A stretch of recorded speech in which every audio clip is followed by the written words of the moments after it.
नमस्कार मंडळी, खूप सारे व्हिडिओ बघून झालेत तरी पण गऱ्याच्या पापड्या कशा बनवायच्या ह्याचं परफेक्ट माप नाही आहे का सापडत तुम्हाला. तर माझा व्हिडिओ एकदा नक्की बघा शेवटपर्यंत. तुम्ही इथं बघू शकता मी 2 पापड्या तुम्हाला भाजून दाखवलेल्या आहेत, तळून दाखवलेले आहेत सॉरी. एकदम पांढऱ्या शुभ्र आणि एकदम तोंडात टाकता क्षणी विरघळून जाणारी अशी पापडी बनवलेली आहे. चला तर मग व्हिडिओला सुरुवात करूया.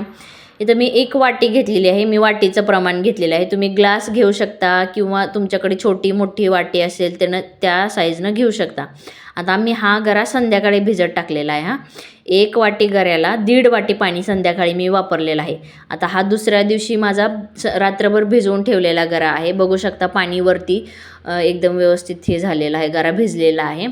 आता तो व्यवस्थित मिक्स करून घ्यायचा, कारण त्याच्यात अजिबात गुठळ्या नाही राहिल्या पाहिजे. तसं तर होतच नाहीत, पण तरी पण आपलं एकदा मिक्स करून घ्यायचं व्यवस्थित. आता इथं प्रमाण बघा पाण्याचं. जी वाटी मी संध्याकाळी घेतलेली तीच वाटी घेतलेली आहे. त्या वाटीनं मी 4 वाटी पाणी घेतलेलं आहे. एक्स्ट्राची मी थोडंसं पण एक्स्ट्राचं पाणी टाकलेलं नाही आहे. ह्या 4 वाट्या आणि संध्याकाळी भिजत टाकताना ठेवलेल्या 1.5 वाट्या एवढंच पाणी वापरलेलं आहे मी इथं. तुम्ही कमी जास्त पाणी करू शकत नाही, कारण मग ते कमी झालं तर घट्ट होणार आणि जास्त झालं तर ते पातळ होणार. माझं एकदम परफेक्ट प्रमाण आहे. जर तुम्हाला 1 किलोचे जरी करायचे असतील ना तरी पण तुम्ही करू शकता.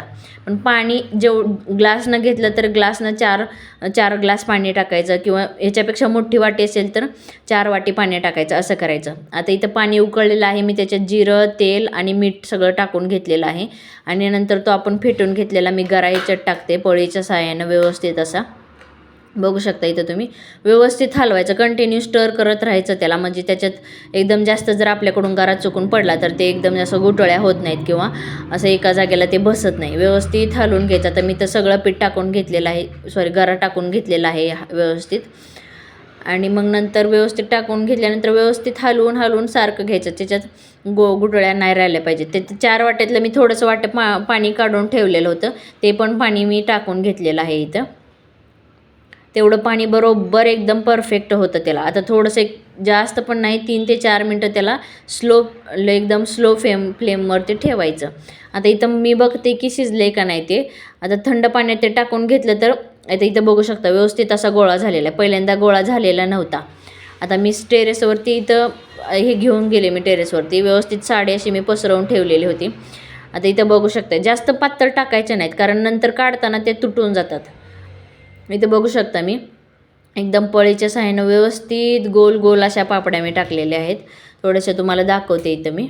बघा, पळी भरून घ्यायची आणि व्यवस्थित ते टाकायचं आणि नंतर वरतून पळी फिरवून पसरवून घ्यायचं. आता इथं मी सगळ्या पापड्या टाकून घेतलेल्या आहेत. आता मी नंतर परत हे सकाळच्या मी पापड्या टाकल्या होत्या. आता हे काढताना कसं काढायचं बघा, साडी उलटी करायची, त्याच्यावर पाणी टाकायचं. जास्त पण पाणी टाकायचं नाही, पण मीडियममध्ये टाकायचं, कारण ते पापड्या अशा सहज अशा सुटल्या पाहिजेत एवढं टाकून पाणी टाकून घ्यायचं त्याच्यावरती. आता इथं बघू शकता किती सहजपणे माझी पापडी निघते.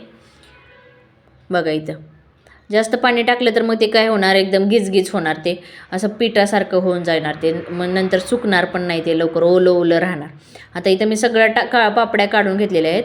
आणि इथं पण नीट लक्षात ठेवा, पापडी उलटी टाकायची नाही. जशी पापड्या आपण सकाळी टाकलेली ना तशीच टाकायची, नाहीतर मग नंतर काय होतं, उलट्या टाकले की ते पापड्या सगळ्या अशा वाकड्या तिकड्या होऊन जातात आणि मग नंतर ते व्यवस्थित दिसताना पण व्यवस्थित दिसणार नाही आणि ते तळताना पण व्यवस्थित तळायला येणार नाही.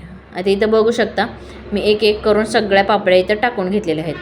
आता मी हे 1 दिवस बरोबर उन्हात मी सुकवून घेतलेले आहेत तर पापड्या इथं.